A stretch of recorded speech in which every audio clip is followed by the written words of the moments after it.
I don't necessarily subscribe to the doctrine of original sin.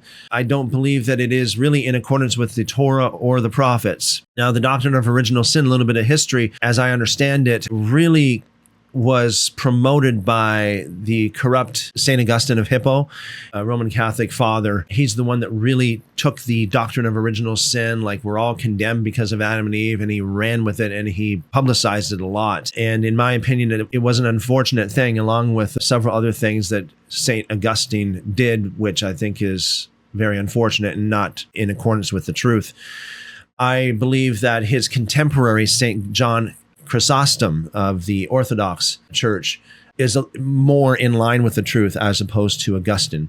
The idea here is that the Torah and the prophets say that the soul that sins shall die, not the soul of the child of the one who sins shall die, not the soul of the grandchild of the one who sins shall die, but it's the soul that sins shall die. Where is justice in punishing somebody else for doing a crime that somebody else did? Again, it's like Johnny, he was born in prison and he never escaped prison. You know, how old is he now? Well, he's 10 now. He's 10 years old now.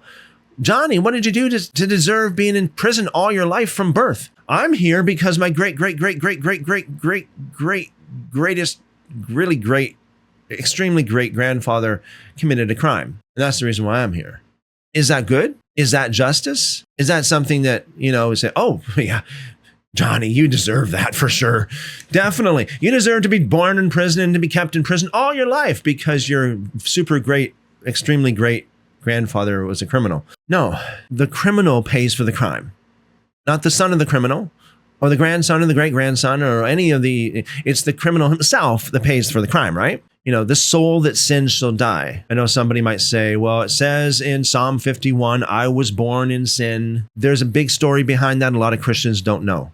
A lot of Christians don't know the story behind Psalm 51 and David. To give you a little bit of a background of it, okay? This is David writing it. He's not saying we're all born in sin. You look up the live streams that we did on original sin and David's mother, Nitzevet. As the story goes, David's mother was accused of being unfaithful. And so David, one of the theories is that David believed for a while that he was basically a more or less an illegitimate child. So he thought that he was conceived in sin, if you will.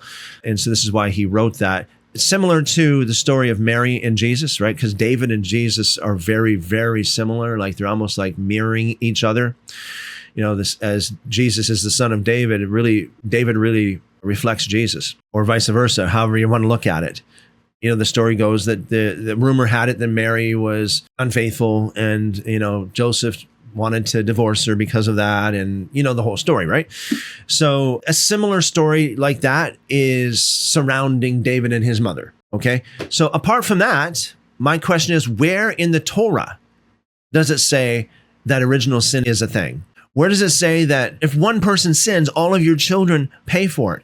If that's the case, we're in so much trouble. Think about this for a minute. If original sin is true, and sin can be transferred down all the way through to all the generations that succeed, and Adam transgressed one command, and now the world is all condemned, what would happen if his son, Seth, transgressed one command? So that would be a snowball effect, right? A compounding effect.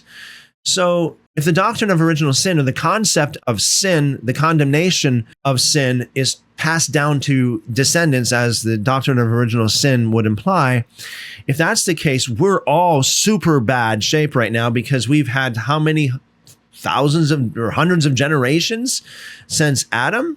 All of our fathers and forefathers, all the way down, all the way from Adam till today, have all sinned. And that would multiply and compound and exponentially increase the condemnation upon the next generation, wouldn't it?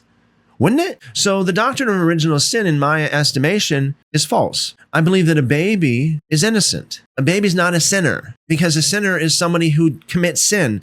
And babies don't commit sin. A newborn baby is without sin, because sin is the transgression of the law. Sin is not some inheritance that you inherit from your parents and all the way from Adam. Sin is the transgression of the law in 1 John 3:4.